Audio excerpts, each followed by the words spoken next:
There are days that define your story beyond your life. Welcome to 5 Minute Arrival, the podcast where we look at the film Arrival 5 minutes at a time. I'm Robert. I'm Sarah. Any questions? What do they want? Where are they from? Why are they here? This is a priority. Our priority today, minutes 66 to 70, which begin with us not finding out what the big question is from last time. And we have a guest, Curtis Blaze of, what's the name of the Time Bandits show? Yeah, that's the one that's coming. It's Time, let me get this right here. Time Bandits Minute. Time Bandit Minute? Nope, Time Bandits Minute. And that's .com if you want to come find us. We've already said the last couple segments, it's time for the plot to get going, so this is where it kind of starts, is this segment into... It drags. I can't believe it. When I was looking at the segments, it takes 3 segments to get from Chaos of China to bomb going off. I'm like, I thought that was really close. Even the next one, it's still, the timer's still going. Like, the bomb still hasn't gone. Oh, see, I'm of the opinion that there needs to be more stuff going on between those. Well, yeah, maybe, but as long as it's not plot. I like the not plot parts of this movie.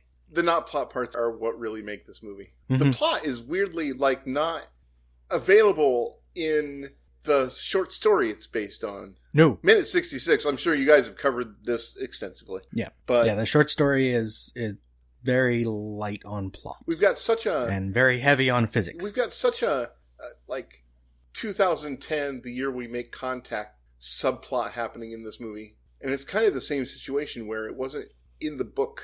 Yeah.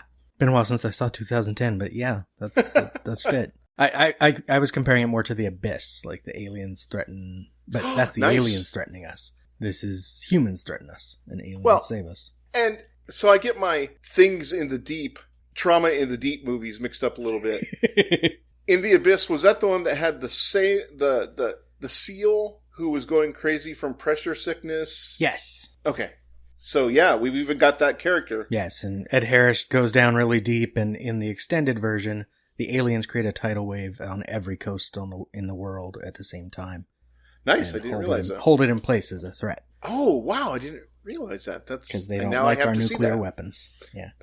Well, the extended version's like 4 hours long, so it depends how much you like the shorter version. But this is Arrival, which this segment starts with Weber not saying what the big question is, which I don't know what it is.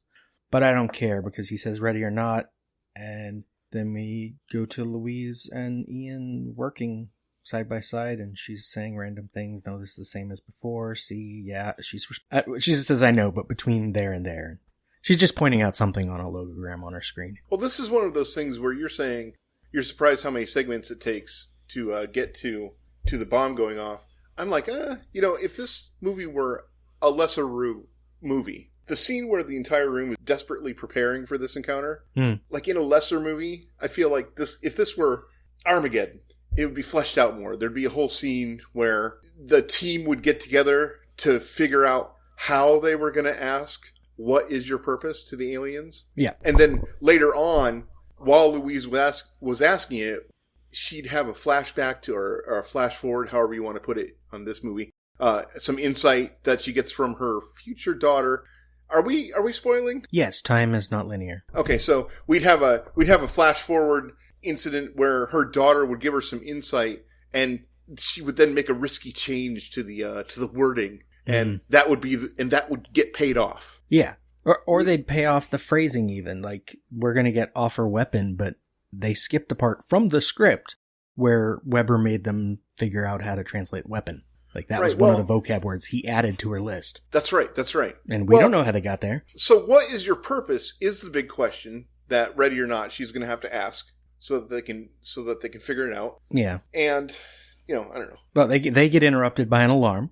Ian says, well, it's time to go. She says, okay. And we get another nice shot inside the ship of, it's a rolling surface at the top of the screen that pulls looking down the tunnel, which we haven't done in a while. I think they're reminding us of the scissor lift because the bombing is coming. Right. And Louise and Ian are walking up the right wall. So. And before that, there's one thing visually I like in the "No, this is the same" part. It's like you see more of the language, like the printouts of all the words on the wall. She's got her hair like in a messy bun. It's just very it's like time has passed. They're settled into their Well, it roles. was, last we saw the news, it was day 25. Yeah. But I'd have to do the math, and I did not.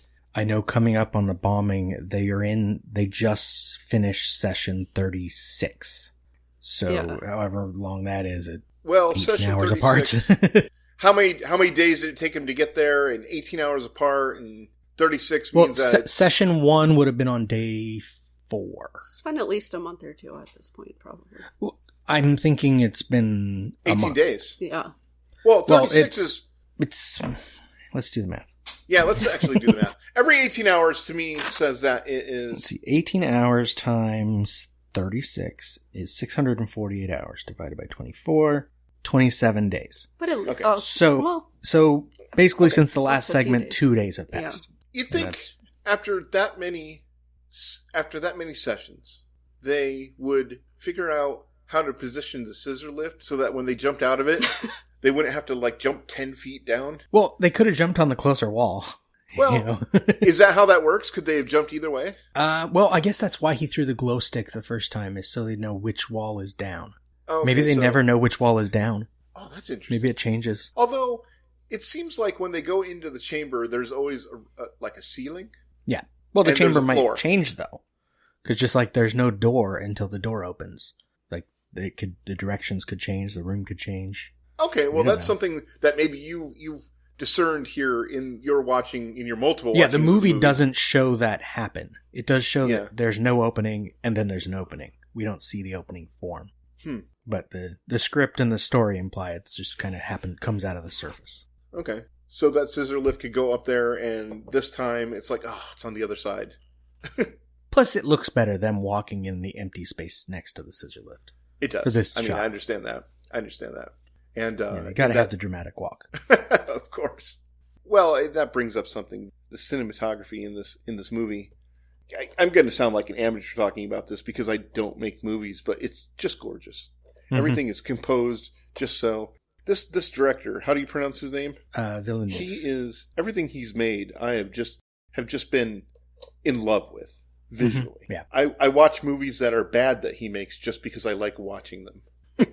Yeah, and his shots of inside of here are nice, and as we've said, it looks like we've said it reminds us of a movie theater, like the screen up at the front in the darkness. Yeah. And then here we get another audience watching that. So he's taking us a step back because we cut to the people watching on the monitors. Very cool. And then we get the technicians putting up a monitor inside. Isn't it weird, this movie, how you look at it through the eyes of someone who's been in lockdown now for a year? All these screens and Zoom meetings and stuff that you didn't look at it this way in 2016 when it came out. Absolutely. And there's a part we haven't gotten to yet that reminded me of that when they're all up on the screen and some of them are blacked out. Oh, when they're disconnecting? Yeah, I'm like, This is a Zoom call. They just my turned class. their camera off. All my students are black square. Are both of you teachers? Yeah. Yes.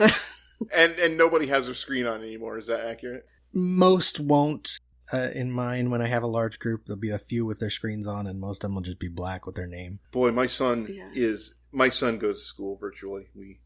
Iowa is a nightmarish dystopia of virus denial, but we enrolled him in a virtual academy for the year so that we wouldn't have to deal with it. There are no screens open except for the teacher on any of his classes. Yeah, it's weird. I can't imagine being a teacher and just talking into the blackness. Yeah, especially when you're like, hey, anyone have any questions? Or what do you think about it? And it's like... You don't even know if they're paying nothing. attention. You don't even know if they're in the room. Exactly. Because they also have their audio muted. There's Right. nothing. There's nothing there. There's no feedback. They could be playing video games on the side. Yeah. They could be doing anything. So next we get to Louise trying to type in heptapod, scrolling through a double column, which I wish I had a better copy. Actually, I think mine's from the Blu-ray, but you can't read the labels on these things. She picks segments. The first one looks like heptapod, but it has an extra part sticking out of it. The second is only half of the logogram for Earth, so I'm not sure what exactly she's writing. How far along are you into actually being able to read these words? Well, certain ones that have recurred I can recognize immediately, but I also have I have the original list of 36 that were like an unofficial list of them, And then the other ones that have been in the movie, I've saved screenshots of them. So I can figure out if we've seen them before, or we'll see them later. Like Earth, this is only half of the logogram for it, not the whole thing. Have you guys spoken yet about the technology in this movie and how many programmers it must have taken just to create a gadget that does this? I mean, this is the first time it appears in the movie. In the context of the movie, you mean? In the context, yeah. To break down that language into the pieces and make a program that can put them back together. Yeah, put them back together on the fly this quickly. I mean, 2016, we had pretty good computers. Yeah. We still have pretty good computers. I just don't know what it'd take because I'm not a programmer, but... it's more what is the program she's using that can do that. These aren't just images. No. Yeah, they don't seem to just be images because it seems to move, and moving seems to be part of the sort of. The thing she does is weird, or the thing the computer does is weird. Because she says, okay, heptapod's purpose. We can assume, first word is heptapod. Second one is half of Earth. The third one we assume is purpose. And the fourth one is definitely the little line that goes in for a question. Because we know that's a thing. And we get Costello waiting, Ian looking at the monitor. And then we get the monitor as the segment forms into half of Earth, heptapod, sort of, and then the question strand coming out of Earth, and then another thing. Then it changes, and we get the other half of Earth now, so it's not even the thing she typed. The question strand comes out of heptapod, and then there's something else down at the bottom that's not what she picked. And then it changes again, puts heptapod on Earth, half of Earth on the right, and something else at lower left. And then it changes again, and two of the things just switch places, and the final symbol comes out. And so it's picking a word she didn't use and moving everything around. I don't know how it decides what order to put them, because they don't explain that in the film. You think it's a deliberate suggestion of an algorithm in the movie's AI? It's some sort of complexity thing, in their AI, because in the short story we've talked about a few episodes ago, the language is very complicated how they put it together, because like the first strand can touch multiple clauses in the same sentence. Right. And so they type their thing, they write their things out of order to create a three-dimensional image. So I think it's just trying to show that somehow they've figured out the complexity of it, and it's still way more complex than we can figure out. Well, she had to do something while she wasn't sleeping. Yeah. And we've only seen her just sitting at the computer drawing things on which got to this. What actual day-to-day tasks do you suppose Ian is performing other than just being emotional support for Louise? At this point, I think he's just helping her, because we saw him. He was in the same little tent within a tent with her. They're quarantined together. But at the beginning of the movie, he has his own whole team who's supposed to be doing stuff, and those actors, the people that play his team, are still doing things on computers whenever they show the combat information cave in the tent. But I can't at this point figure out what he would be doing. I'm sure there's something. Obviously, it's not his movie. He's supposed to be figuring out physics stuff. Right. Using math, but the movie doesn't care. No, it's a language film. It's a movie about the language part, so he's just also there. So she says, heptapod or purpose Earth, what is your purpose?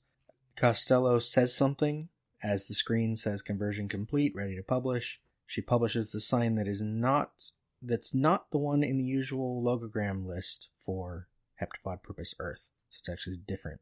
Well, I guess what you were about to say, what I was anticipating you saying, was that she figured this out on the fly, what these words mean. Is that accurate? Partly. I mean, she's starting to see the language in the script at this point. She saw something that was written in English, but she saw the logogram in her head. Oh, okay. And so it's gotten even more complicated for her. In the movie, we've just had the fact that she's dreaming with the heptapod there. Ian says, do we only have Costello? And Costello makes a noise, so he's like, yeah, is that a problem? And that's when Abbott comes walking in from the fog. Not from the left, which goes to my... I don't think you've been listening to the show, Curtis, but the theory that these are just two big hands of some larger creature sitting in there. Because they don't come from two different directions. That's interesting. We're allowed to talk about minutes that we're not... Yeah. Because they are clearly not connected later on when she is taken into their atmosphere near the end of the movie. Well, yeah, that's the one time we see the top of the creature, and it's a separate thing that I think is a little too humanoid in shape. They've got kind of shmoo heads. And because of the way their surface is textured, I still don't know where their eyes are. It would be interesting. Fingers on hands. Fingers on hands on fingers on giant hands. Fingers on hands that are on fingers that are on giant hands that walk around like thing. Yeah. Well, no, it's like a puppet show. Yeah, I gotcha. The alien's so big, he doesn't want to freak them out, so he's like, I'll just put my hands down there. Well, their vocalizations are coming from somewhere, and there's 2 different vocalizations. Mm-hmm. That means the guy is making his hands talk to each other.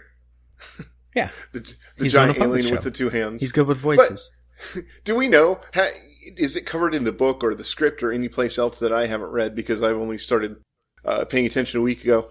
Do the vocalizations like go along with what they're writing? Are they saying the thing that they're writing like the humans do? That is the implication in the film, and they assume that in the story. But their sounds are also simpler in the story. Louise actually attempts to reproduce them herself, but isn't very good at it. The movie one is more fancy sound effects. Sounds like a whale song, yeah. Yeah, combining animal noises, and like the dinosaurs in Jurassic Park. It kind of sounds like the dinosaurs in Jurassic Park, actually. Yeah. A lot of clicking and throat gurgle things going on. So then I guess my question is, while you're watching it, when they walk up, they're like, oh, there's Abbott. Where's Costello? And then Costello comes in, and he's like, is he just going, oh, hey, everybody, I'm here? Well, yeah. Or Abbott says something first, like, stupid Costello, like, wouldn't get out of bed in time. This would make more sense if it was Abbott who was late, because Abbott's the one who's going to die, and he knows that. No, Abbott is late. Excuse me. Abbott's late. Costello. Yeah. Costello's the one going like, Abbott wouldn't get out of bed. He's not eager to come to these meetings. He knows after this meeting, I think, it's after this meeting he's going to die. Well, how come? Okay, so, wow, that just brings up so many implications about free will. Yeah, free will versus determinism. I need to put, at some point I'm going to put that entire passage from the short story in my notes, because there's this great thing where she's trying to figure out how the aliens think. She's like, it's not about a debate over free will. Their brain doesn't exist that way. They're not trying to enact their own lives. They are enacting the future because they know what it is. And so they're always moving toward a purpose that they understand, which psychologically is quite nice, but hard to think about from our perspective. For Louise, she seems to understand things as things happen in the future, but at the same time, just stay with me. So, what is his name? The Chinese? Shang tells her in the future what his number is and tells her what his wife said. I know I'm getting way ahead and outside of my minutes here, but would Abbott know the future if that's how he's perceiving time? If he doesn't know, but he would know all the time. The idea of this, I don't know if this is explained at the end of the film in her narration, but she's not as good at it as they are. Because she's still partly human. That's not really explained. I'm kind of under the impression that, and that brings up larger questions. It works like memory. If you try to think of something from your childhood, it's not very clear and you have to focus on that specific thing. If you're trying to remember a phone number from years ago, it takes a moment of concentration to remember it. Okay, that makes she's more remembering sense. one from the future. With the aliens, that's the way they're thinking all the time, so it's a lot simpler for them, and they just kind of run with it. Time doesn't work the same way. That means in the when they try to demonstrate this in the movie, and she's talking to her daughter, and her daughter says, what's that thing that means that there's a compromise but not compromise? Mm-hmm. That means she's also trying to dredge up the memory of this moment? Or of the moment of when she's talking to... Okay. Yeah, because she's thinking of that term, she's thinking of her daughter, and some of the editing makes that very obvious, like why things connect or why they don't. Right. But like the last one we saw was her thinking of her daughter with her cartoon about mommy and daddy. We don't know why that came up then. The place I'm trying to get to with all of this is, why does Abbott let himself become the victim of this explosion? Because it's not... See, but you're thinking about it like a person who wants to fulfill individual needs and wants and everything else. Well, okay, so... Which is another comparison to the Abyss. Those aliens are not individual because they literally, from the novel anyway of the Abyss, they share memories when they touch each other. And so they don't have a sense of individual identity. These aliens, it is his... It's like Destiny, but a simpler version. Well, okay. This is just the weak part of this story for me. And this is every time travel movie, I guess, and every sort of thing ever that tries to deal with nonlinear time and depicting it on a movie screen. that goes at 24 to 30 frames a second that we take in with our eyeballs. Well, and it's rare for them to focus on that decision making, so we just have to guess, how do they decide to go along with it? And see, even you're using the term go along with Yes. it like there's a choice. Yes. And it's suggested later on that Ian thinks his mom made the wrong... Ian thinks Louise made the wrong choice in having their daughter. Yeah. And so the movie is suggesting that there is a choice. Well, or Ian is in the movie. He could be wrong. Right. He could be the side that's representing. Yeah, the he's free representing will. that idea in the audience, like, which I've said before is why I like they changed the way her daughter dies. Right. In the original story, her daughter dies in an accident, and an accident can be prevented. And so it would be much more, we can blame Louise for that, and that's not a good setting for the audience. No, I mean, I think they did it perfectly. Mm-hmm. The message that would you forego all those good moments just because it ends badly is amazing. I mean, she writes a book later on, or now, but then, and in it you learn how to speak this language that helps you transcend linear time or perceiving time. It helps you perceive time differently. Maybe. The language itself clearly isn't the only key, because Ian is also there. He's watching it happen. I mean, she's better at it because she's a linguist and she is comprehending it. She's able to read it. She's able to write it in a couple of segments. That's what I was going to get at. Wouldn't you think that... And they broke up, so maybe he just lost interest in continuing it because it was kind of her passion. But wouldn't anyone who is as good as Louise at perceiving this language and rewiring their brains in this way, on this day, start to have the same sort of future memory thing that Louise is having? If there's a linguist at each of the 12 sites, we should have 12 people who are going through this, potentially. Right. But the implication is it's just Louise, so maybe it doesn't translate, that's a bad word choice, doesn't transmit to humans very well, that change. Let's say now that as linguists there are, I wouldn't even begin to know how many linguistic students there would be in colleges at any given time in the world. But her class was very small.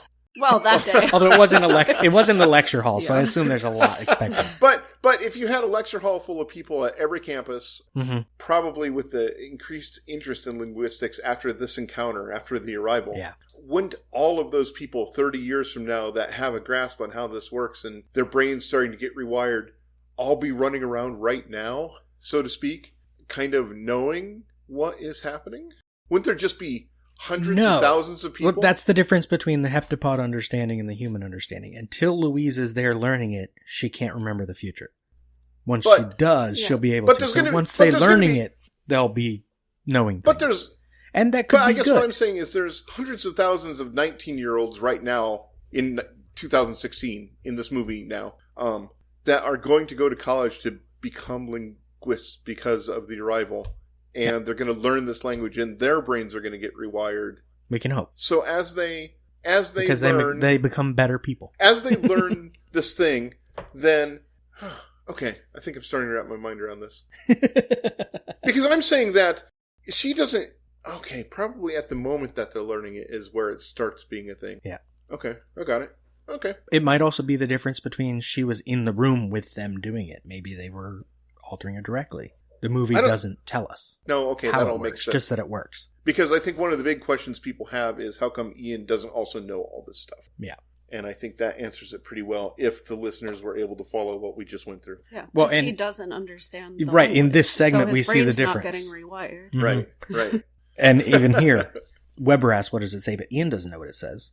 Louise reads it without looking at the monitor. She knows what Costello writes. Well, isn't it interesting that her perception of that word is also weapon? Well, because it was on the vocab list. That's a problem with the movie, is that we didn't see them figure out what the alien word for that was and how they did it. In the script, it's a specific little plot. That's another scene that would have been in this had it been directed by the Armageddon guy. Wait a minute. I'm not going to try to guess. That was not Michael Bay, but those other guys, I think. If this had been a Michael Bay movie, there would be a scene after this where they dramatically are going through the list of words and they finally come up with weapon. And then there'd be like a musical sting. Yeah. The movie really just gives us the benefit of the doubt of being able to understand what's being done. Yeah, and now that we got past Ian's little bit of narration, we can even go back like it's a normal movie. They jumped us ahead and skipped all that. We saw them teaching the word walk, Right. and that's the only one we saw. Right, and then we just can assume they taught a bunch. Yeah. So now we have to just jump ahead and say they learned a bunch of words. I love movies like that don't have to just spoon feed you stuff as you go. In this case, I wish they'd spoon fed us instead of jumping to a plot. But it's fine. Well, there are books like, Calculating God. There are movies like this, and they're just, things where they just kind of walk you through the physics rather, or, the science of a thing rather than walking you through the plot points. Yeah. You feel like there isn't quite enough there in this movie? Like you want more meat on that? Well, especially this, now going through it, I read the short story and read the script and then came back to the movie again. And the short story, there's a whole section in there where he's explaining how light moves, like using physics, and it's not mentioned in this movie at all. Well, that's because it's a different setting, like a different genre, a different style of art is going to... I just wish someone would talk, I mean, they're talking about linguistics, which is awesome, but if he talked about that whole shortest, like, there's even a track in the soundtrack that I think takes its title from that, even though it's not in the movie. This is how light chooses the shortest path to get somewhere. Well, and as long as we're kind of in that mode, does the short story talk about how the ink or whatever that comes out of their hands? It doesn't come out of them in the short story. It's formed. They write with these little ball things. Okay. The ink is not biological in the story. I like that part of the movie because it makes it more alien. Yeah. Yeah, and it's a visual for the movie, but we have to think about, the reason why it's different is how we consume art. If you're reading a short story and you get to a complex part, you can think about it, you can stop for a little bit, you can go back and read it again. If you're watching a film, you're trying to keep the audience's attention visually. Were the words, were the letters, were the phrases represented as circles in the short story? Yes. Well, sort of. They were more three-dimensional, but yes. Well, that comes up later, though, doesn't it? Kind of, because when she's in the fog with Costello, you can kind of see that it's written at an angle. It's not a two-dimensional thing exactly. I guess what I'm referring to is the part with Ian, like the one thing he actually does in the movie, where he figures out that all the words are also represented three-dimensionally, not just as individual words floating around. Yeah. Right after they explode, like that set of words. Oh, when they get the bunch of them, yeah. Right. In this moment, the thing I like is that Costello writes offer weapon, and then Costello leaves. When we cut back to the glass and it dissipates, Costello's gone. Like he didn't want to answer this question. Oh my god. He's like, I'm done. Does it take two aliens to communicate? Is that a thing? No. Is one of them are they there to supervise each other to make sure that they're both saying the right thing, do you suppose? Well, why is Ian there?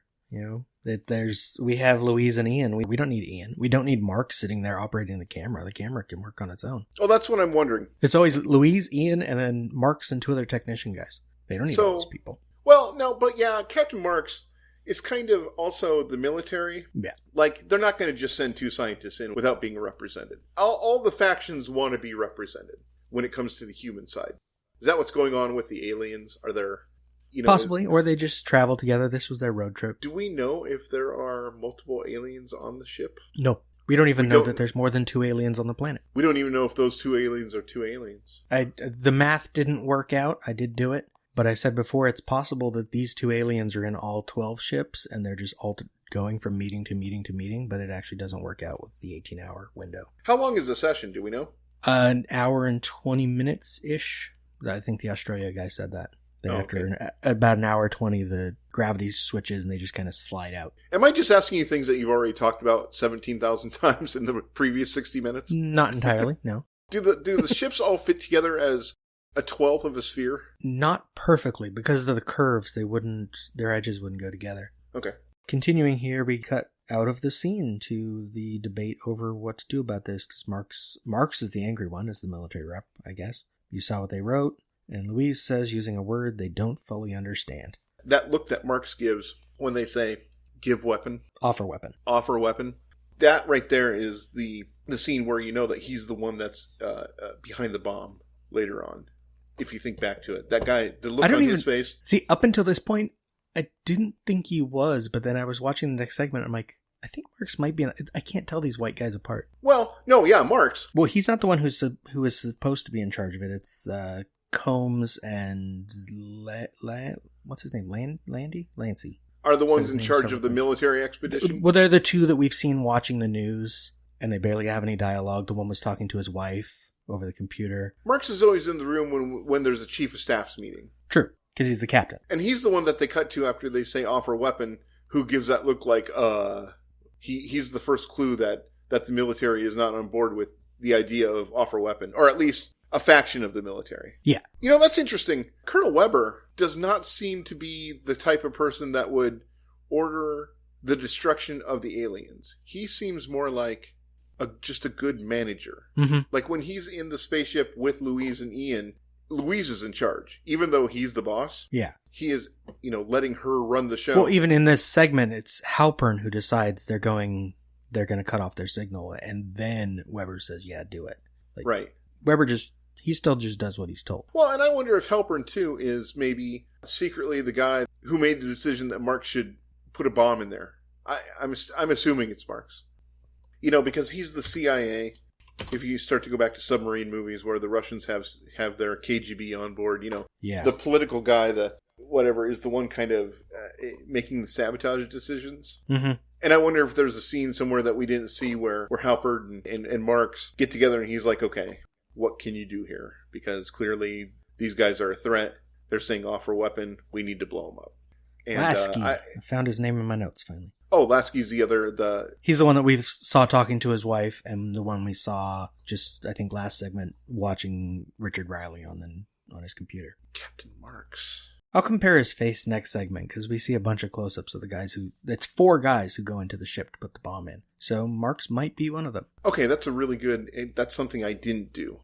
The way they had Captain Marx react to the words offer weapon, to me, was enough proof that probably he's in on it.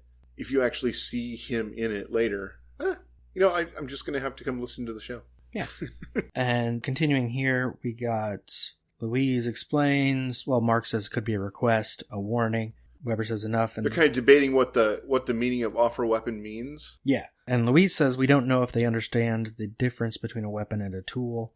Our language, like our culture, is messy, and sometimes one can be both. Ian says, and it's quite possible that they're asking us to offer them something, not the other way around. It's like the first part of a trade, which we already heard in a part that was in the script, not the movie, that Weber doesn't like the idea of trading things, because he thinks that's what China is doing, is trading technology. Oh, interesting. That isn't really part of the movie, is it? No.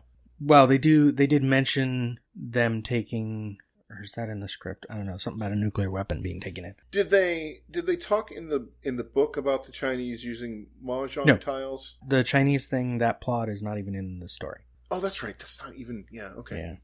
Yeah. So Weber asks, how do we clarify their intention beyond those 2 words? And Louise says, well, I go back in right away. We go back in and we clear this up, which I'm still bothered by this. They have a little over an hour every time, and they don't stay in there the whole time. I was going to say the same thing. Like, why wouldn't you be in there? I have an hour with an alien. I'm staying until they kick me out. Until the last second, yeah. Mm-hmm. But they've had time to come back, debate what this symbol was, and then Louise and Ian are going to go back in. Well, so that brings up kind of a point just about the scene. It's a little nitpicky, but how long did the session last? How long did they have to get there? We have no idea. The first session seemed like it took 5 minutes. It takes a certain amount of time to find a truck, get going, drive across the thing, get the slow scissors lift working. All that stuff that needs to happen in order for them to go visit them. The long walk down the quarter-mile long hallway, all that stuff. Mm-hmm. And, okay, but we do know how long they have after the session. Well, there's a timer once the bomb's there. Right. So we've got an end point.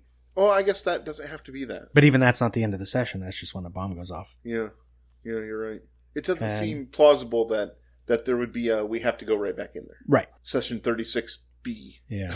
Halpern says it's more complicated than that, and Louise says, how is it more complicated than that? Some guy walks in and says, Colonel, the Secretary of Defense is on the line for you. Someone need Weber out of the room.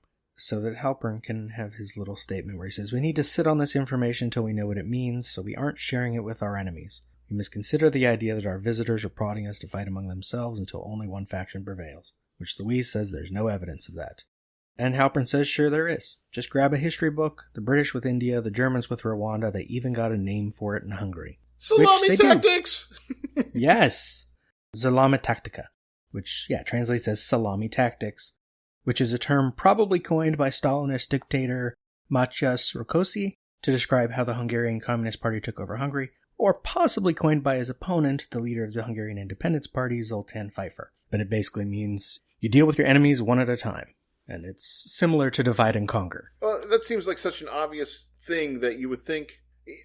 Just the fact that there wasn't a word for it before 1940 surprises me, because I mean that's completely on the time bandits minute. We're up to Napoleon. That's totally the tactics Napoleon was using at the Battle of Castiglione, slicing off pieces of bologna and taking them out one at a time. Yeah. Not quite the same. It's not a political move. It's a battle tactic, but it translates. Yeah, well, as I said, it's similar to divide and conquer, which you don't need a word if you got 3, I guess. I guess Agent Halpern is just smarty pants. Because he leaves it hanging. He knows it. He's going to walk out of the room and they're going to be like, hey, Google. Yeah. Well, she might know. She knows words. She had her whole kangaroo lie earlier. That's true. And her Sanskrit. But then Halpern says, yeah, we're a world with no single leader. It's impossible to deal with just one of us. And with the word weapon now, and his phone buzzes and he walks out. Then we get the scene that Sarah, you mentioned already, where the screens are going off because they go into the main tent, Louise and Ian, and the China screen and the 2 Russia screens are already black. I will point out that the tables change positions as they go, because we get Japan at the back and then Sierra Leone, but when they reverse, they're in a different order. Oh, I didn't realize that. This place gives off a strong echo-based vibe. Yeah. From Empire. And Halpern says, what did they say? China and Russia are off the grid. They aren't speaking to anyone. Whatever they learned in their last session has them spooked. He says, yes, sir. We have orders to do the same. Louise says, wait, these are our allies. Ian says, Colonel, you can't shut us down. Halpern says, put us on radio silence, and Weber agrees. Do it. Then Louise goes for the mic. She starts to talk. She says, we received a message from the HEPT, and it gets cut off because USA disconnects. Damn it, we need to be talking to each other. And Halpern says, you want to talk to them? Find out what this means. And he holds up the paper that has the printout of offer weapon. And over the PA, it says, effective immediately, base camp talk is now offline. All interpreters and international liaisons stand down and report to unit coordinators. Then we see Venezuela disconnects, Sudan disconnects, Pakistan disconnects, Japan disconnects. We cut to outside as Louise and Ian are heading for a pickup truck as another truck is being cleaned off nearby because they just got back. In the behind the scenes of this movie, was it relatively low budget, or did Dennis get some money for it? I don't know. Because they have the interior of these tents. Yes. It's not set up like any other military movie that has ever been made, and it's not set up like the real military, which I was in. Like the budget was $47 million. Okay, so really relatively low. So yeah. It was really kind of genius that he set up this tent city that's all inside, so he could just go to any warehouse, set up a bunch of cheap canvas, and do all the military stuff inside of this thing. And it's probably the same tent over and over again. They just rearrange the tables. I guess this is just another point I'm making about how beautiful this movie is and how, I don't know, it just seems like they really wisely spent the money where it was needed because the aliens are completely believable. It's pretty contained while feeling very expansive, which is a good use of Well, yeah, they just cut to them outside in that open Montana in air quotes space. And it opens up the film, but then we just come back to all these interiors, and they're all the same. Or inside the ship is just that one set. Yeah, the concept still, though, it opens it up without them having to spend money to make it open. Yeah. They didn't have to build a big city and a big complex. They just have Montana. Filmed on location, by the way? Filmed outside of Montreal. Okay, well, that makes sense. Every place... Single places in Canada are every place in America. Yeah, this field is outside of a town called Saint-Fabien. Gotcha. Well... Yeah, and other than one helicopter, all the other military equipment could be the CGI stuff. They have some pickups, so they're not spending a lot of money on the actual things. They just do nice visuals later. We're back to, like, what people do they need to have on board with them to go do this thing. It seems weird to me that there isn't a perimeter that checks people in and out of it in order to go to the spaceship. They're too busy. Well, it seems really trusting to me that there aren't permanent guards guarding a single choke point from the base to the spaceship. Well, in the script, it's because they're busy guarding the perimeter where all the regular civilians are. All the people are, yeah. But we barely get that in the movie. We saw it once, and then they just kind of ignore it. That's the only thing that kind of rings hollow to me on this, or not so real. Having been in the military, for sure, some E1 would be having to stand watch in case the door opens not on schedule, or in case the spaceship moves. Like, there would be a person with sound-powered headphones sitting there just putting a watch on that thing and not letting people by unless they are on a list that they're allowed to go, yada, yada, yada. Yeah. Well, maybe that's Lasky's job or Combs' job, and so they're just not doing it when this comes up. Because next segment, they just tell them, oh yeah, go ahead, go on in. Once they realize they can't say, don't go in, there's a bomb. But that's next time. This segment still has a little bit left. Ian says, look, Louise, trust me, okay? We've got time. We've just got to step on it, all right?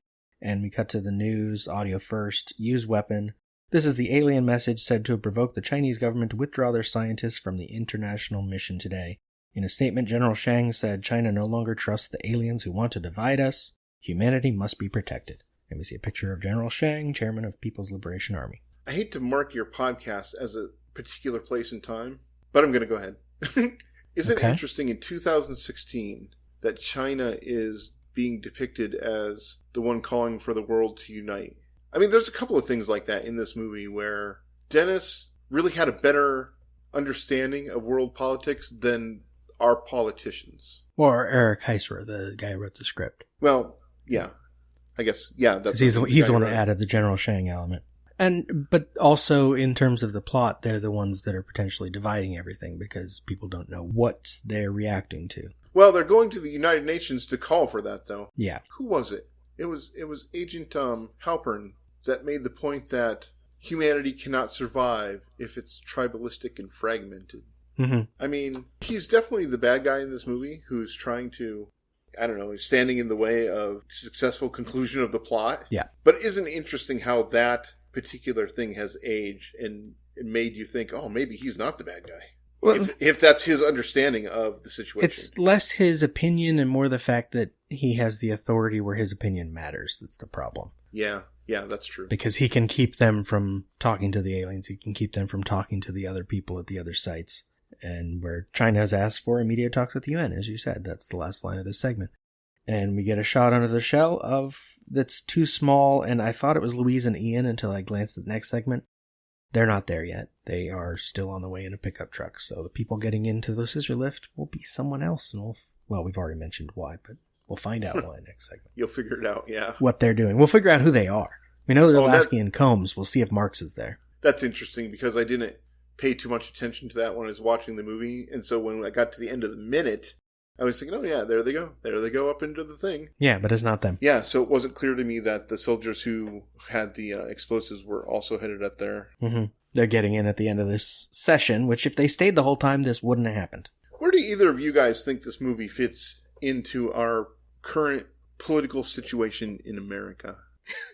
We did talk about that. Yeah. In relation to coronavirus relationship to, well, I think it's interesting that this film seems to be setting up like a pro-US, pro-Western versus China thing, similar to the anti-Russia movies of the 80s. This Kinda, one has like China's the villain, and we can't trust. But then it has the China villain wants everyone to work together, even though they're sending out military, while Halpern wants everyone to stop talking, but he's doing the good.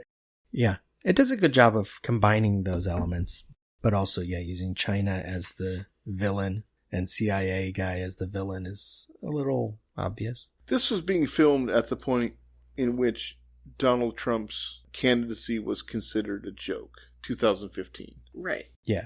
And nobody was taking that seriously. No. He was talking about how, in pop culture at the same time this was being filmed, they were hearing a candidate talk about how China's the bad guys. And that wasn't being necessarily ignored at the time the way that it is now. Because I don't think we realized what a dumpster fire that was going to turn out to be. No, and then it's also, the movie isn't putting itself in a specific time exactly. Also, it's not set in 2016 specifically. Right, I'm kind of talking about if you think about it, it's set at all times. Yes, that is true. But, I mean, in terms of making the movie, it's very interesting to me. Dennis, in an interview, had said that he was afraid at the time he was making it that this was going to come off as a pro-life movie because of her choosing to have her baby. Interesting, because I didn't even think of that. Yeah, well, neither did I. It wasn't until I read it from him saying that he was afraid it was going to come off that way that I even had an inkling that you could. And I guess, I don't know. People are grasping for something. That could be a message that's taken away. I mean, you can... I guess that maybe that'll come up when we get to when Ian says that she made the wrong choice. We'll talk. Oh, even he uses the word choice. Interesting. Yeah. Okay. Yeah, that hasn't even come up. Wow, so this movie, underrated, my opinion. I don't think enough people fawn over this movie as much as it deserves. It's just an incredible work of art. The movie itself, because my experience is that I was blown away by the twist, that it was actually future her. Yeah. And the reason she was having these memories is because of the language. That really helped sell the whole thing to me. Mm-hmm. When you were watching it for the first time, you and Sarah, either of you, did you experience that same sort of almost wonder? It takes a lot anymore for me to be blown away by a movie, and I was by this one.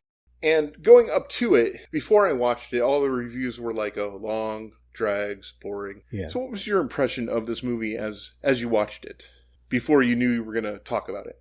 Well, I was fascinated because this film had everything that I love in one film.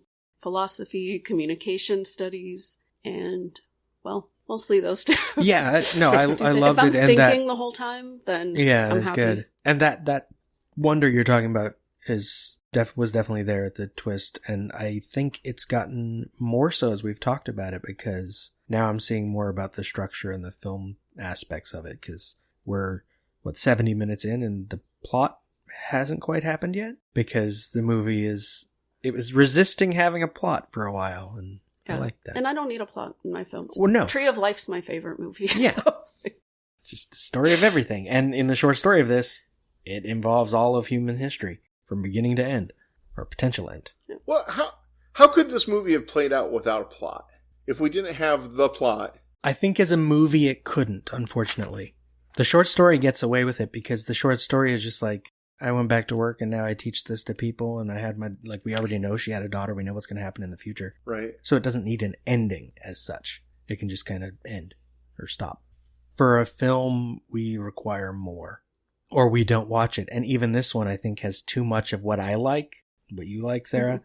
so that some audiences see the trailer and they're like, it's a movie about people talking to aliens, and that's it? I remember... We don't know there's going to be potential violence and potential world war at the end of this movie. That is not the impression I got from the trailer. When I watched the trailer for this before the movie came out, it kind of came off as creepy alien horror movie. They did some jump scary stuff in the trailer that kind of gave you the impression that there was they show the thing from her dream, don't they? Where the heptapod's right there in the room with her. Right, they show that. Yeah. They show the hand coming up to the glass and going mm-hmm. from out of nowhere. They do some jump scary stuff.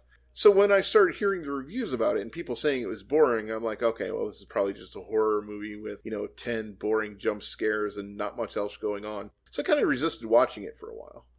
And then I started, I listened to the Red Letter Media or whatever, and it's like, oh, this really is something. I should see this.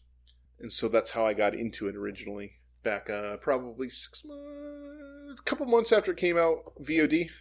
It's one of those movies I wish I could have seen in theater because it's a visual experience.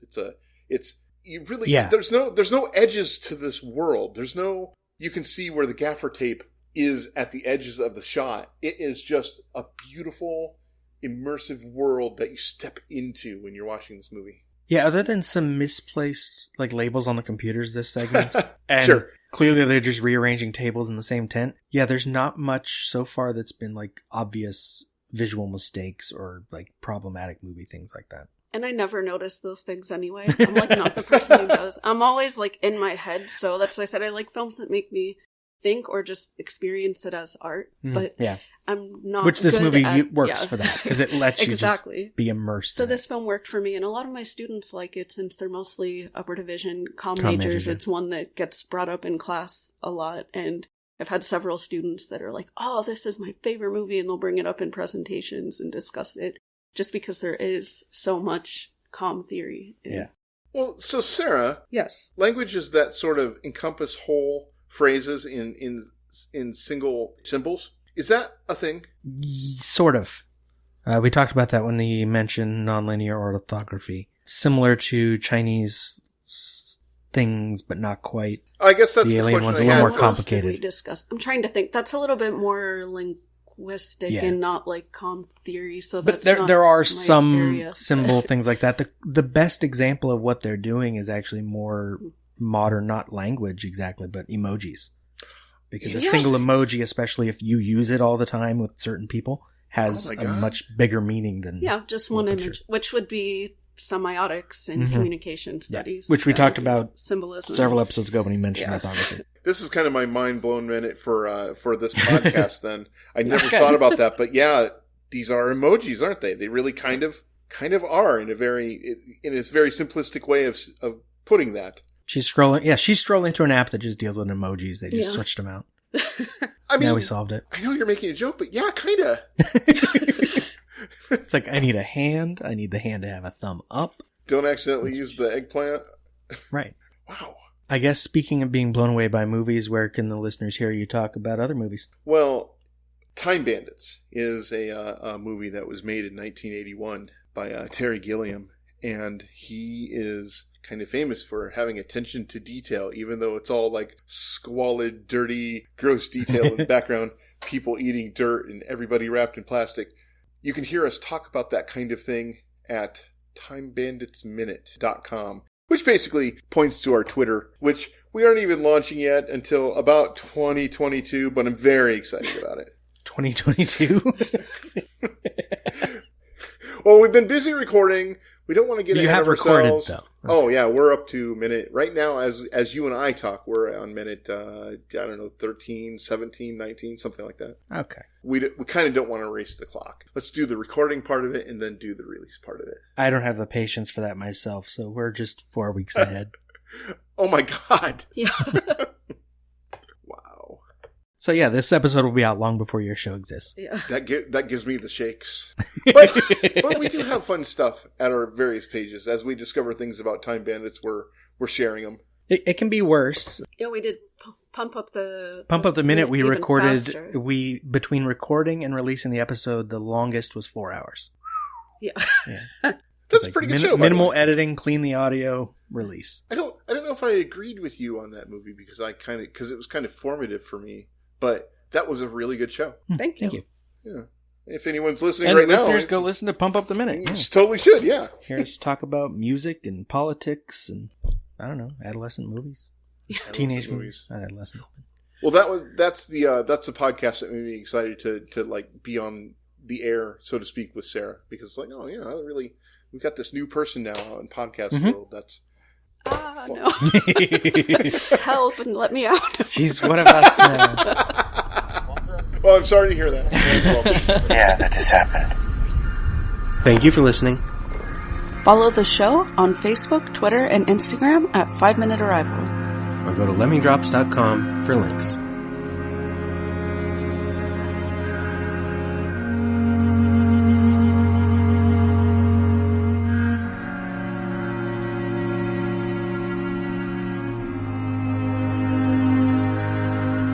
I used to think this was the beginning of your story.